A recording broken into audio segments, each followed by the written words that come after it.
Huckabee, Tennessee Governor Bill Lee, syndicated columnist Ron Hart, viral cooking sensation Brenda Gantt, and gospel performance by Fortune, Walker, Rogers, and Isaacs.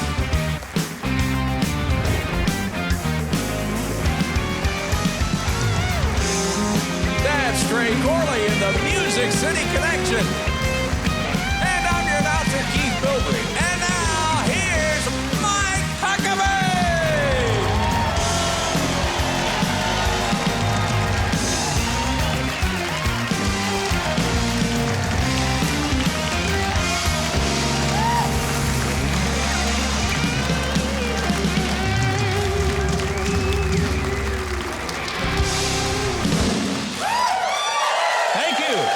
Thank you. What a great crowd. My goodness, it's so much fun to do this show anytime. When we've got an audience like we have here tonight, it just makes it even better, and we're so grateful for them being here. And boy, did they ever pick a good night to be here, because the show is phenomenal from start to finish. You do not want to even get up and go anywhere during the show. Sit tight. It's going to be fun. Now, let's turn our attention to what's happening in our wonderful world. Do you remember when he was inaugurated, Joe Biden said he would unite the country? And by gosh, he's actually done it. Yeah. An ABC News poll this week showed that 84% of the American people believe that he bungled and botched the disastrous withdrawal from Afghanistan by leaving Americans left there stranded. There isn't a politician alive who wouldn't want to get 84% of a vote or approval. That's not just a slim minority. Man, that's an overwhelming supermajority. Okay, true, 84% thought his plan resulted in a humiliating defeat for America and the abandonment of hundreds of Americans who were left behind and stranded in a country now run by the Taliban, who were the very terrorists that we went to defeat 20 years ago. But Democrats, independents, and Republicans finally agreed on something. They agreed the exit was a train wreck, a dumpster fire, a clown car. Use whatever metaphor you choose. Joe Biden promised to get every American out. He didn't. He claimed to take responsibility, but he didn't. He blamed Trump and pretended that he inherited it all from Trump. Americans aren't that dumb. Biden changed everything Trump left for him: a strong, recovering economy, a vaccine for COVID, energy independence, uptick in wages for working class, a return to manufacturing, a stronger NATO and military, a protection for unborn babies, and a secure border. Biden reversed every single one of those things.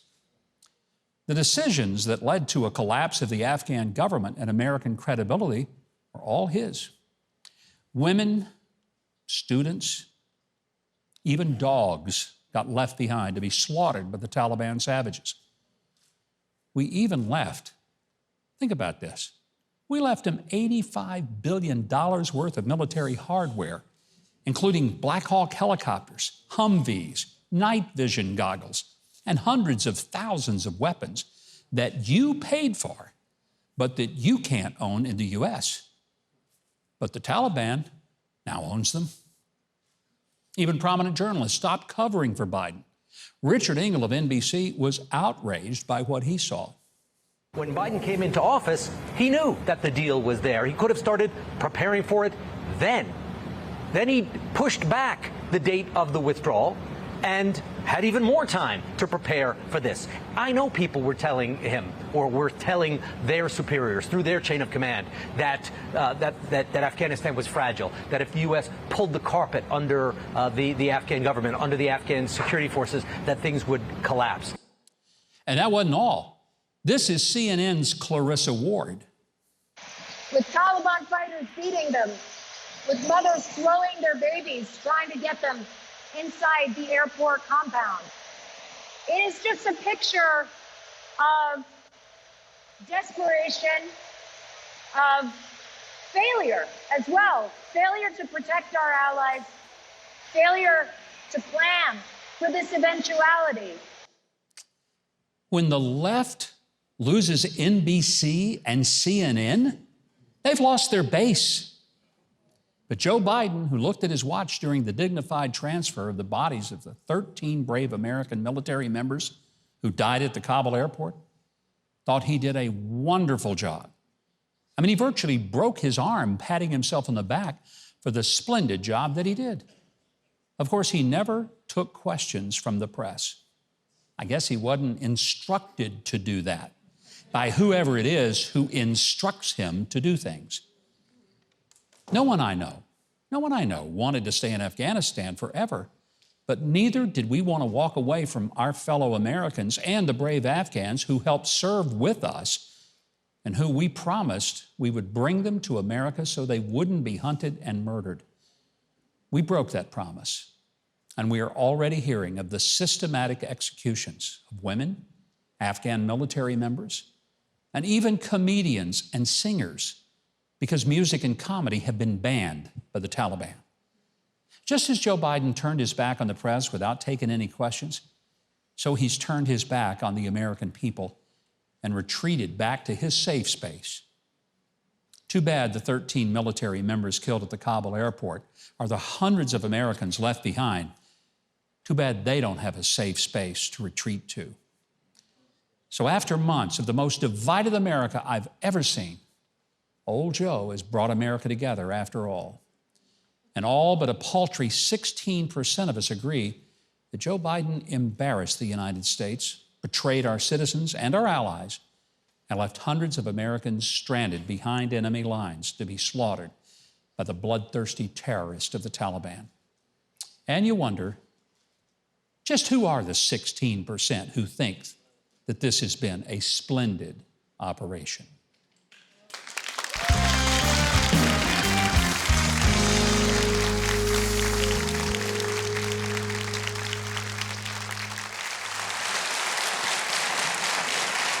My first guest tonight is a seventh-generation Tennessean.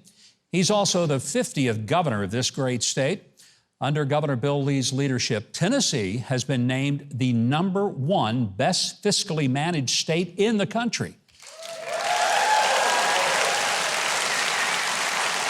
And it's been named as having the best business climate in the United States, #1 in the nation for advanced industry job growth, and the best state for small business growth.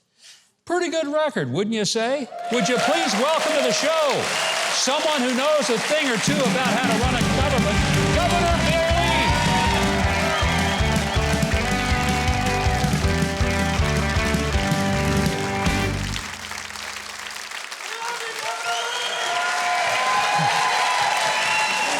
Thank you, sir.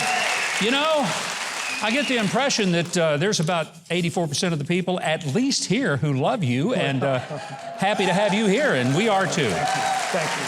Thank you for that. There has been an unbelievable number of people moving into Tennessee. I mean, this state is on fire with growth economically and otherwise. What is it that you're doing that's causing this state to attract so many people like a magnet?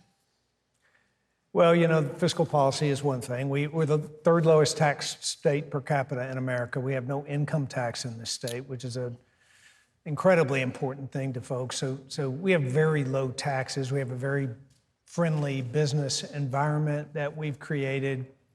I'm a business guy, and I know that jobs change lives. Mm-hmm. So when we can create an environment that produces economic prosperity, that's good. And people want to come to those kinds of states. There were only 7 states in the country that had positive economic returns from April 2020 to April 2021, and Tennessee was one of them. Well, I was looking at some of the companies that have relocated to Tennessee, and there's a bunch of them, big names, big, huge multinational corporations. It's high tech, it's medical. This is one of the great medical centers of the world. That's right. And we've focused really heavily on creating a workforce that's attractive to companies. The first thing, I've gone from Korea to California, especially in California, recruiting companies, and they want to know, do we have the people here to work? When I came into office, my background is in skilled trades, mm-hmm. plumbing, pipe fitting, welding, electrical. We passed the Governor's Investment in Vocational Education Act. So we have made a big push in the state to change the way high school looks, to give kids that have the gift of connecting their brain to their hands more opportunity. And that is... I am so glad that somebody understands that people who work with their hands not only do a noble job and get paid really well for it, right. But they do jobs that'll never get outsourced to China. That's right. And I worked alongside, yeah. By the way, in Tennessee, we just, I did a ribbon cutting just this week for the only manufacturer that is now in America of antibiotics. It's called U.S. Antibiotics, and they're bringing that back to Tennessee. So glad to hear that. China doesn't need to be making our medicine, that's for right. sure. You did not come into politics from a lifelong career of politics. You were in business, very successful at it. You didn't need this job. Why did you leave the comfort of the private sector where you could do what you wanted to do for the scrutiny of public office? Yeah. You know, I love my life, and I love my life in private business. But I had a tragedy in my life some 20 years ago that changed my perspective on my own life and on what mattered and what didn't matter. And I got very involved in, besides my work, which is incredibly important, I got really involved in nonprofit work around the world with my kids, in Haiti and Mexico and Africa and the Middle East. But then I also got very involved in nonprofits at home. I mentored kids in the inner city. I mentored men coming out of prison for 20 years. I got involved in things that were important to me beyond just work. That led me to public policy work in government. And I started having interaction with the state and realized that maybe I could take my life experiences and the passions that I have and use them in a bigger way to serve the people of the state. I also want to point out that you're a person who has been unapologetic in the expression of your personal faith. And I think that's so refreshing when a person in public life is not ashamed of being a believer and having an authenticity about faith. Were you ever sort of maybe encouraged, Governor, dial it down a little bit. Don't be so vocal about your faith. Did you ever have people try to tell you that would hurt you politically? You know, certainly there's a lot of opinions about that, but my faith in Christ is the most important thing in my life. It will never change. And that'll never change. And that belief is what led me to the service that I talked about earlier, the nonprofits and the work. And it led me to believing that as a believer, the highest call in my life is to serve and to love your neighbors yourself and serve them accordingly. And that was part of the calculus that played into my decision to run. How could I use my life in that way? And if that's the case, then not following that which is true and not being very clear and honest about what motivates you and what is the foundation of your life, you know, that's not being honest with anyone. So I don't have any problem talking about it. Well, I appreciate not only what you've done as a governor, an absolute exemplary service to the country, really, and it's a template that other governors, I think, can follow to how you've led this state. But I just appreciate the personal life of Bill Lee. Thank you. The authenticity, the fact that you're the same as a governor that you were in business, and that shows, and people see it, they respect it. Even the ones that disagree with it, they respect that. And I want you to know how grateful we are to have you here. Thank you, and to have you the governor of the state where our show broadcasts every week. Thank you, Governor, thank you. Thank you very much. Great to have you here. Thank you. Thank you, sir. I want you to be sure to keep up with the governor on social media. You can do that on Twitter at Governor Bill Lee. And also Keith Bilbrey, I can tell you, he doesn't know how to run a government, but he knows how to run a show. So I'm going to have him tell you what's coming up after the break. Well, coming up, political humorist Ron Hart. Later, social media cooking sensation Brenda Gantt. You're watching Huckabee.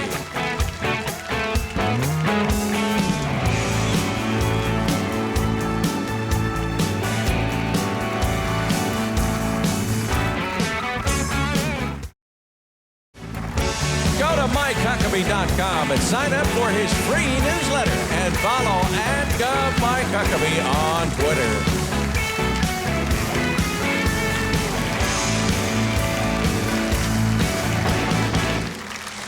Welcome back. Ron Hart is a syndicated columnist whose writings you can find in newspapers all over America, as well as online at the Daily Caller. He says that after this past week's disastrous pullout from Afghanistan, at least we can rest easy knowing the Taliban now have the United States military's diversity training and critical race theory materials that we left behind. And you know they're going to follow them. They also have our Black Hawk helicopters, but more importantly, they've got many copies of White Fragility. Would you please welcome back to the show one of our very favorites, columnist Ron Hart.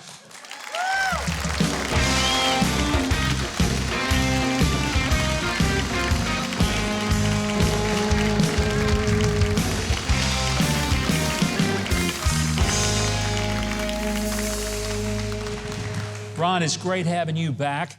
You've been kind of fired up because I read your stuff all the time and love it.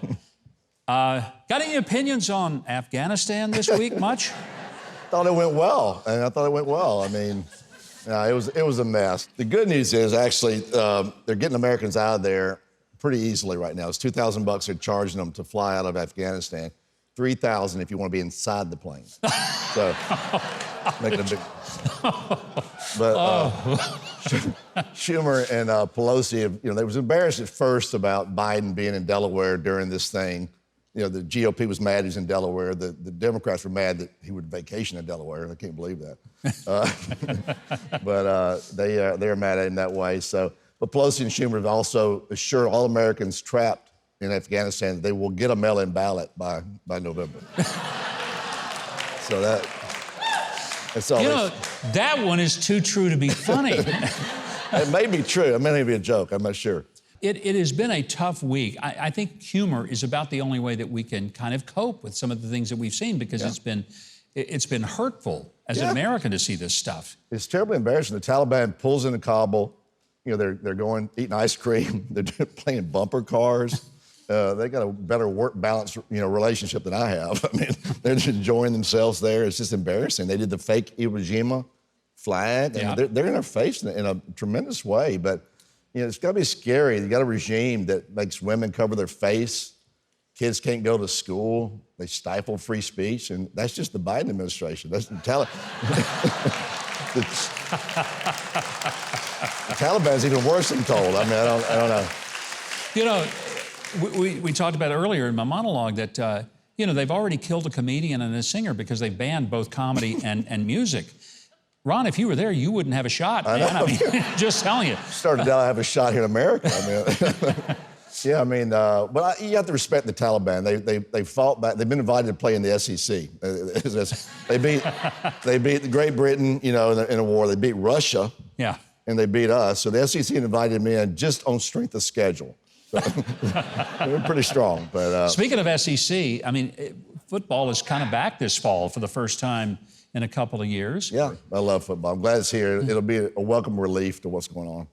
Are we going to see a return to free speech in this country? I was very proud of all people, Bill Maher, a very liberal comedian, but he took on the left in a way that I've not seen anyone else do it. Sure.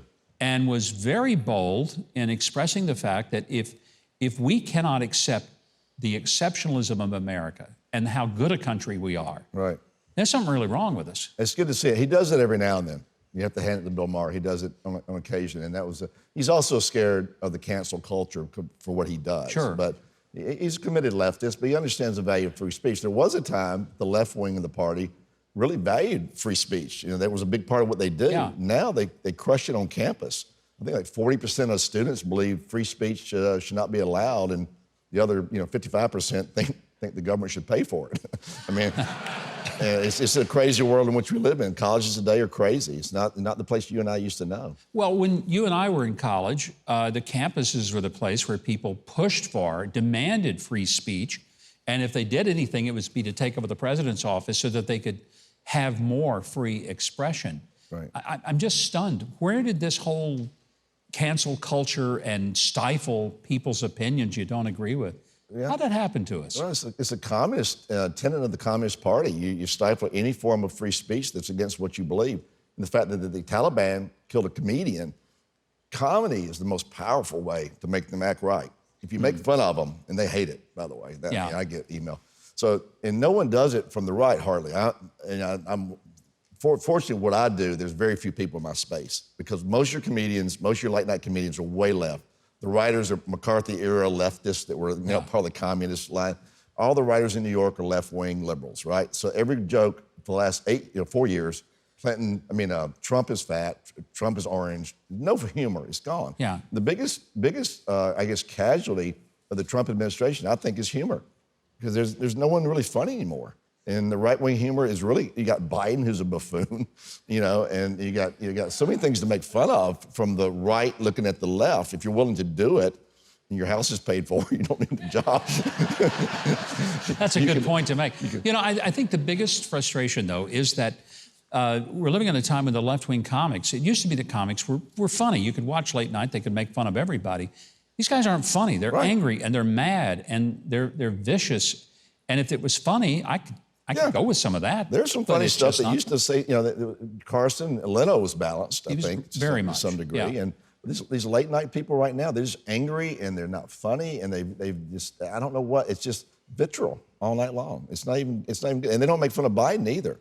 No. I mean, he's just a perfect candidate for to make fun of, and they just don't touch him.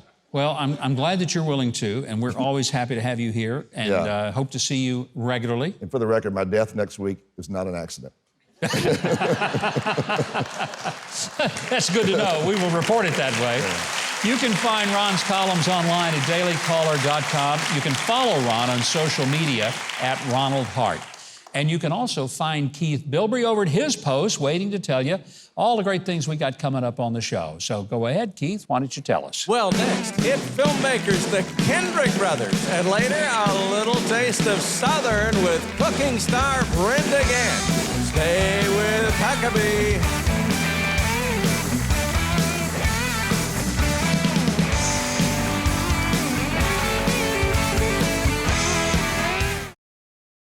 Well, this last week, powerful storms have demolished countless communities throughout the United States. People have lost homes, memories, and loved ones. And amidst these difficult times, Samaritan's Purse is on the front lines to bring hope and healing to the hopeless and hurt. I'm so grateful that they don't shy away from any challenge. And I'm also grateful to generous people like you, because it's folks like you who help them do God's work. I hope you'll consider giving to Samaritan's Purse. You can call them or go to their website. I urge you to do it right now. Thank you, and God bless you for helping your friends and neighbors. If you want to see an inspiring film these days, skip Hollywood and look to Albany, Georgia, of all places, because that's where the Kendrick brothers have created such great movie hits as Facing the Giants, War Room, Fireproof, Overcomer, and now their very first documentary called Show Me the Father. Please welcome producers and directors Alex and Stephen Kendrick. Welcome back. Thank you. I have so admired what you guys did. You were at a church in Albany, Georgia. It's not exactly Hollywood Junior. That's right. You had a vision several years ago, 20 years ago, that you were going to start making films, not just for Christian audiences, but for audiences with a Christian message, which nobody in Hollywood would care anything about. Where did that spark come from? We grew up being creative, making silly movies when we were young, had parents that prayed for us, and they gave us a video camera. And as we got older, editing between the VCR and the camcorder, kind of developed a knack for it. We did all of our class projects on videos if we could. Right. I remember in science class, or health class doing the better take a shower body odor hour, just silly stuff. But you know, the Lord did get a hold of our hearts, and we wanted to tell stories that mattered, where when you left the theater, you would be changed, inspired, or desire a closer walk with God. You know, I've loved the storytelling because the movies have scripts that really have depth and character development, the things that, you know, it's better than just having a bunch of car wrecks and blow up scenes of stuff. Where did that gift come from, the storytelling gift? Because that's a gift. Sure. Well, I think God gave it to specifically Alex as the director. He's got a film projector screen on the inside of his forehead, and he prays often for the Lord to give him these inspirational storyline ideas. And so we don't want a meal to just be delicious. We want it to be nutritious. And so I think a movie could be very entertaining and enjoyable for your whole family to watch, but you should be able to walk away not saying, I want my 2 hours back and I want my $20 back, you know? Yeah. We should feel like that we're a better person in life, has a more hopeful future as a result of seeing a film. So, what a novel idea. It's like movies used to be. I want to show a clip, because this is a totally new venture for you. Typically, you've been doing fiction, but this is something new, a documentary called Show Me the Father, and we're going to show the audience the trailer for the film, and we'll talk about it. All of us have a fatherhood story. My dad was my hero growing up. A father was somebody who disappointed you. I mean, it was like the hair on the back of my neck is standing up. I'm stunned. As is her. It's really out there. In the Bible, the blessing is everything. You are a beloved son. You're pushing all the buttons that men want to hear their dad say. You are unconditionally loved. Haven't I been a good father? I need somebody to show me. Show me the Father. It's coming up in about a week. It's going to open all over the country. What's different about this film, and why do you feel like that it's so important, Alex, that people see it? Well, when you get to know God, not just as God, but know that He is Father, Jesus referred to Him as Father. When we pray the Lord's Prayer, we refer to Him as Father. So that is a position. He's not just a God way out there. He's a Father that wants to be intimate and here in a relationship with all this. All of us have father stories. Either you tear up because your dad meant so much to you, or you tear up because you were hurt by him. And so we have 5 powerful stories in this movie, Show Me the Father, all of them true, some of them with stunning twists. And at the end, you're going to look at your own dad differently from a biblical perspective, and then you're going to look at our perfect Heavenly Father in a new light. And Stephen, you know, when I heard a guy say one time that he was preaching a message to a bunch of guys who had been in trouble as juveniles, and he talked about God wants to be your father, and there was absolutely no response. And as he talked to them, he realized that to say about your father, that meant somebody who abandoned me. Right. Somebody, if I knew him at all, even knew who he was, he beat the daylights out of me. And to say God wants to be your father, it's like, I don't want that. I mean, how do you overcome that imagery when people think that's really negative? God is a perfect father. The word perfect is connected to the fatherhood of God consistently in Scripture. Jesus said in the first sermon, in the first gospel, that He is perfect. But Scripture is very clear that human fathers are broken. And so they're misrepresenting God when they do that, because the 7 roles that dads are supposed to play mirror the 7 roles that God plays in our lives. And Jesus said that through a relationship with Him, God can step in and fill that void. So we've had people see Show Me the Father at some of the test screenings. They said, I'm bitter with my dad. I'm disconnected with my dad. There was a guy in ministry, he said, it's been 23 years since I've even seen my father. After watching the movie, they were realizing more and more, God is not like my earthly father. I can forgive my earthly father, let him off the hook, and I can get in my relationship with God something that my earthly father could never give me. And so that is our hope, that people experience that from watching this film. Well, I hope they do, and I hope people across the country will see it. You know, people have not been going to movies over the last year or so because of COVID. Do you have to go to a theater to see the movie? Is that the only way to see it right now? So on September 10th, it comes out in 1,000 theaters. You can go to showmethefathermovie.com, find a theater near you. And actually 2 weeks later, we're re-releasing Courageous, a special edition with new scenes in it. And then in a couple of months, you'll be able to stream both movies, Show Me the Father and Courageous Legacy. But again, this fatherhood topic is near and dear to our hearts. We want people to know that whatever concept your dad gave you of God, God's perfect. You know, if your dad was loving to you, you imagine God to be loving. If he was distant from you, you imagine God to be distant. But God is a perfect Heavenly Father. He wants a relationship with all of us. Well, I hope that people will use this as the occasion to go back to the big screen, because there's something about seeing it in the theater, just makes it more powerful. Alex and Stephen, I always love what you do. I'm so very just amazed by your vision and the character to carry it out, because a lot of people have visions, but they never do it. You've done it, you keep doing it, and you bless the country because of it. Thank you both. And I want to say to you real quick, doesn't he look good with a beard? Yeah. Thank you. Welcome to the club. I just want to be like the Kendrick brothers, man. That's what it is. Hey, you can learn more about the Kendrick brothers' upcoming documentary at showmethefathermovie.com and find out about all their other projects on their website, kendrickbrothers.com. Keith, I don't know what you've got cooked up over there. Maybe popcorn. Heck, I don't know. Tell us about it. Oh, it's a lot better than popcorn. We'll have cooking star Brenda Gantt next, plus vocal group Fortune, Walker, Rogers, and Isaacs. More Huckabee is on the way.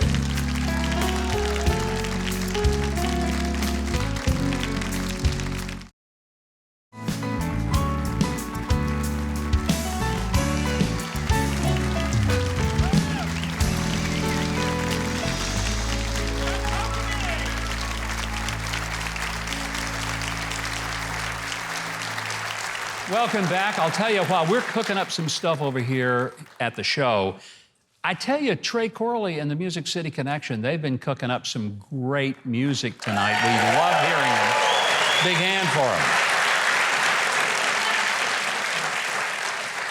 them. Last year, Brenda Gantt posted a video on her Facebook page on how to make old-fashioned biscuits. You know, the kind like your mama and your grandma made. Well, that video went viral, and it changed her life. 2.5 million Facebook followers now love her scrumptious Southern recipes as well as her country wisdom. And we love it here on this show. I want you to welcome back to Huckabee a very favorite of ours, a favorite chef and grandmother. Would you welcome Brenda Gantt? Welcome back. I am tickled to be here, and listen, y'all really look great out there. I give you a hand. We have so much fun when you're here. We absolutely love it. What are we going to make tonight? Well, y'all, you know, I told you about the biscuit recipe. Well, all you do, and y'all have already mastered that. I know you have. So all you've got to do now is take that biscuit dough. Okay. This left over, and you add just a little bit more and flour and put a little plain flour. So there's you a okay. There's my dough, biscuit. and here's mine. Now, these are left over. So you take this, and I've worked it a little bit. If it feels sticky, then you add a little more flour. So get you a little flour and put it on your board. Okay. Got a flour that surface real good right there. So good. Absolutely. And then you get your rolling pin, and you always start from the middle and roll out. And then go the other way. You're doing good. Y'all, he's got the cutest little test kitchen back there in the back. And listen, and I went ahead and made up pies, and all the band kept coming. They kept coming back there and said, we smelled something. They thought it would help them musically if they ate some of these wonderful pies. And you do not have to have this in a perfect circle. Just how is mine? It looks great. Better than mine. There you go. Oh, I don't know about that. Okay. And all I did was I took some apple pie filling and chopped it up small, and peach pie filling does good too. But during the fall, when Granny Smith apples come in, you could really put some Granny Smith. That'd be good. Put about a tablespoon right in the middle. All right, let's see if I can do that. You can do that. I bet I can. I might want to put a little extra in mine, you know. That looks about right. Y'all, I wouldn't tell on him, but he's already eaten one at the back, the back. You didn't have to tell him that. Brenda, he couldn't stand it. He just came up the stairs in the little kitchen where we were practicing, and he stole one out of the thing. Well, I wanted to make sure that they were going to look good and taste good. I needed to check it out. Then you take you some water, and your water works like a glue.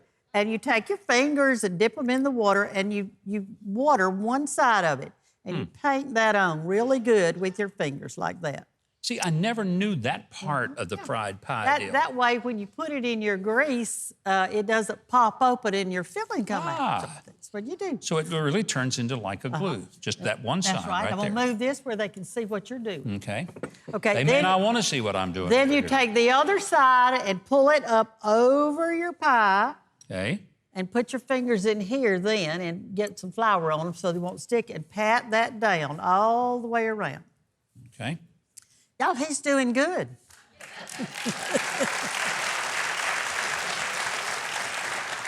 All right, then you take just a regular knife, and you're going to make it pretty. Now, you want to cut some of the excess off, but don't cut up too close to your pie, and just go around and cut that off like that.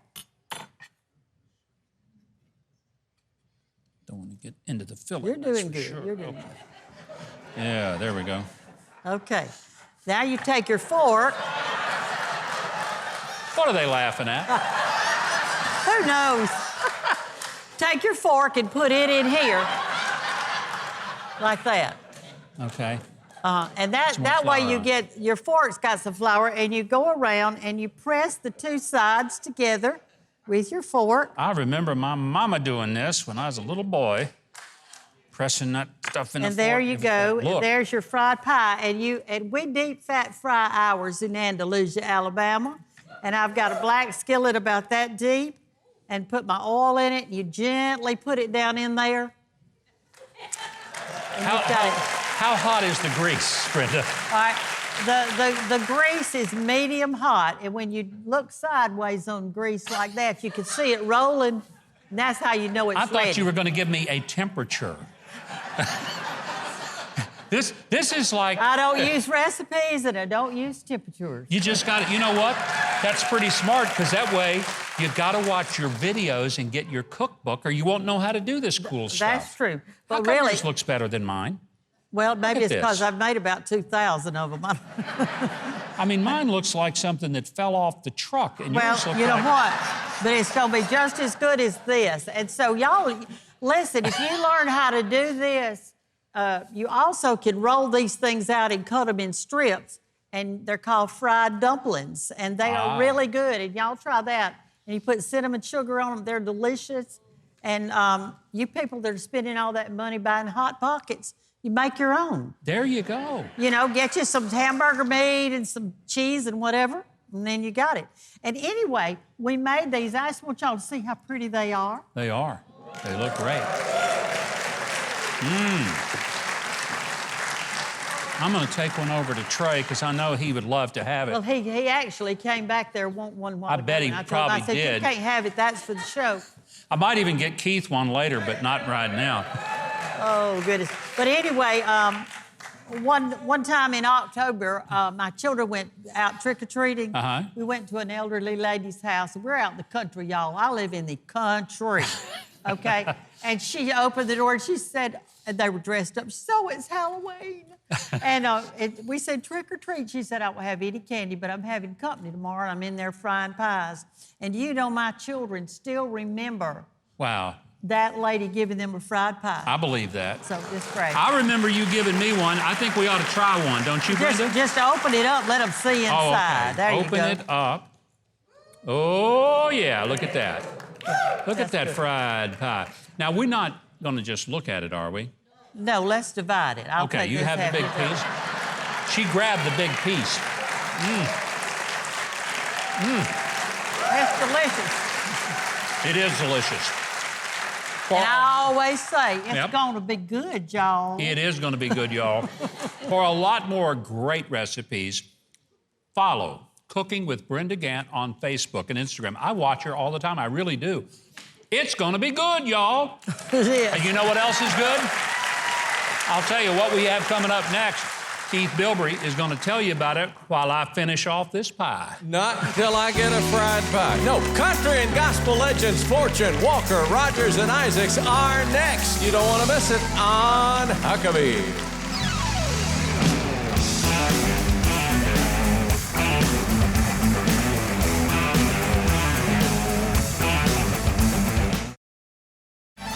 Join Huckabee next week to honor our first responders, and soldiers.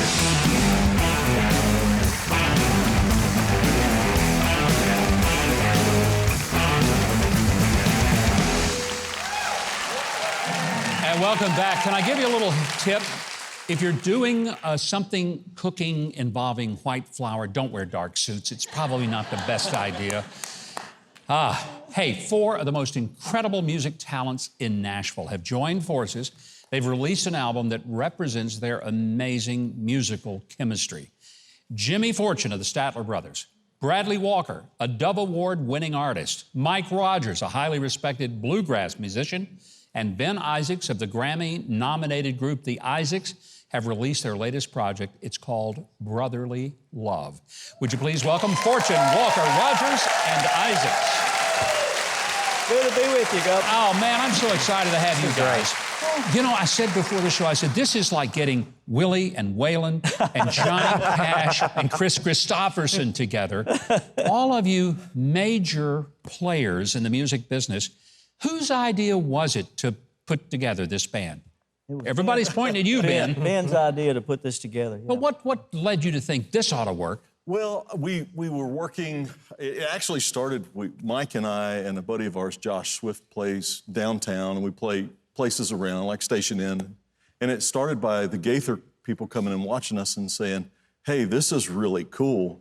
Could we build on it? And these two guys were the first that I thought of to make a complete, because people don't realize what a great bass singer Bradley Walker is. Best, man. He's so good. Thank you. Well, you all knew each other. Yeah. You all were good friends. Yeah. And somehow it still worked in spite of all that. So, well, I've produced Jimmy's records, I've produced Bradley's records, and I've sang backgrounds on lots of records with Mike. So I knew their talent, and I knew what it could be in my mind, and I'm just so grateful that people saw our vision.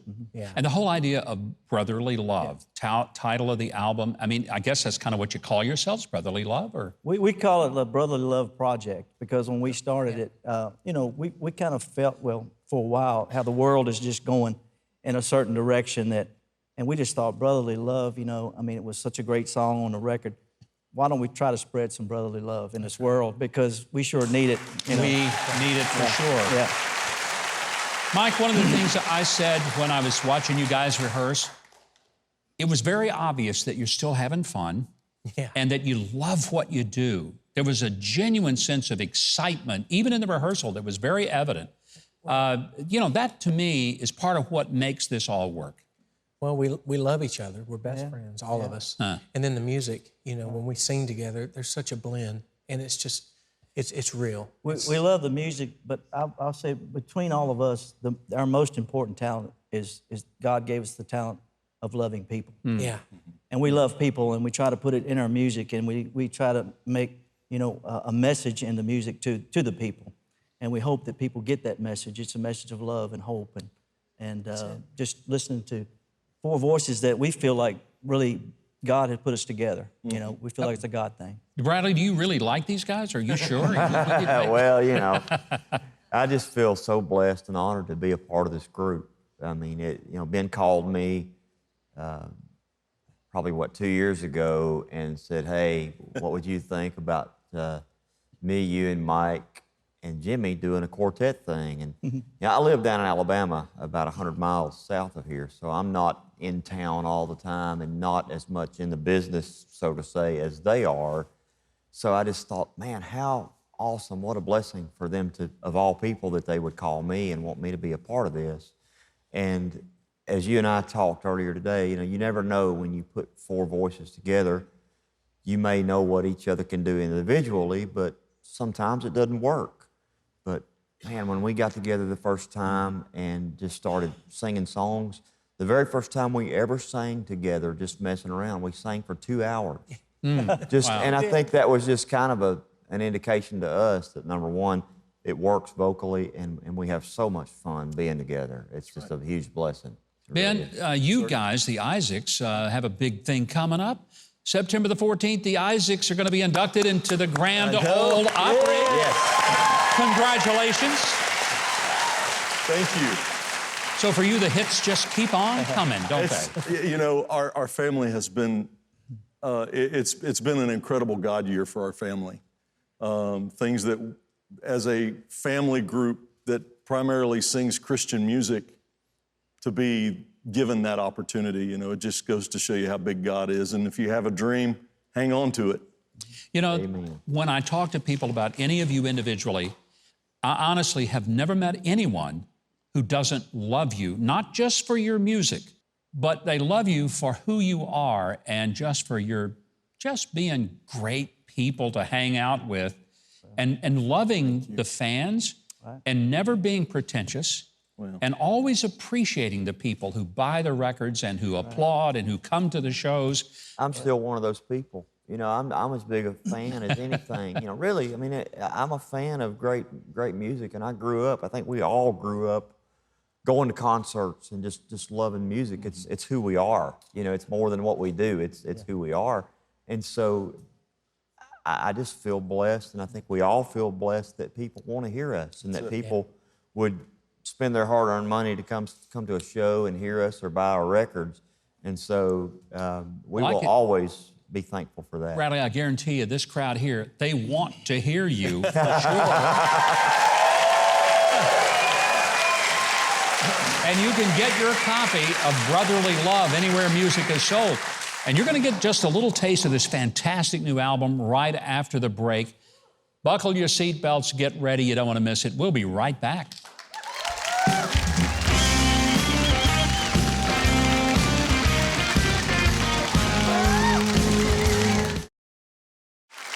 And now, here to perform with Trey Corley in the Music City Connection is Fortune, Walker, Rogers, and Isaacs.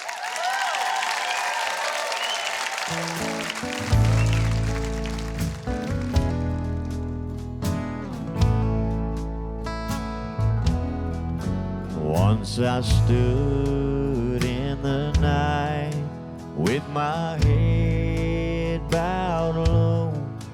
In the darkness, it's black as the sea, and my heart felt alone, and I cried, oh Lord, don't hide your face from me. Hold my hand all the way, every hour, every day, from here to the great unknown. Take my hand, let me stand where no one stands alone.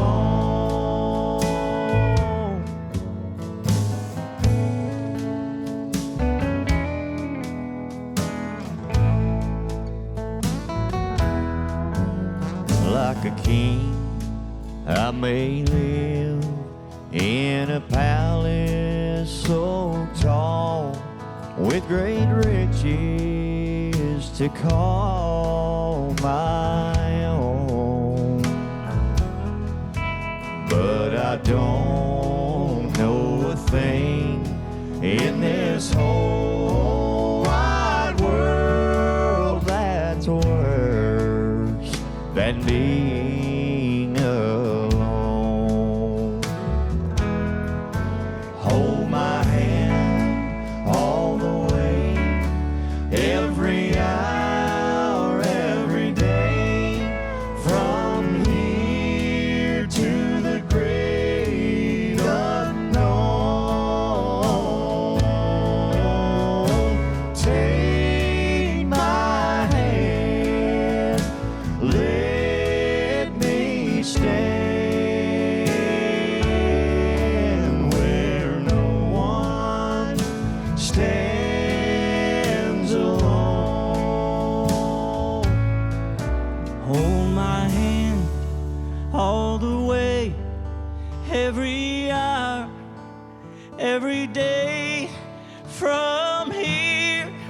to